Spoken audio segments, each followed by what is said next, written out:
দুপুর দুপুর খাওয়া দাওয়া কমপ্লিট করে আমরা বেরিয়ে পড়লাম আমার আর এক দিদির বাড়িতে। সমস্ত ব্যাগপত্র গুছিয়ে নিয়ে বেরিয়ে গেলাম, কেন এখন কদিন আবার ওর বাড়িতে থাকবো।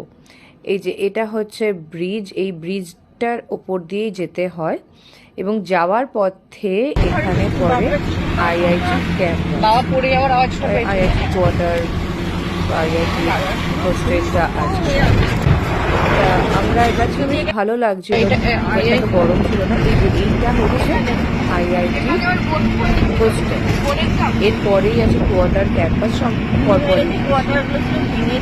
তো পৌঁছে গেলাম দিদির বাড়িতে। এই যেটা হচ্ছে আমার মেজদি, এটা হচ্ছে আমার, আর এটা হচ্ছে আমার জামাইবাবু শুয়ে রয়েছে, আর এদিকে মোমো হচ্ছে আসার সময় ঘুমিয়ে পড়েছিল।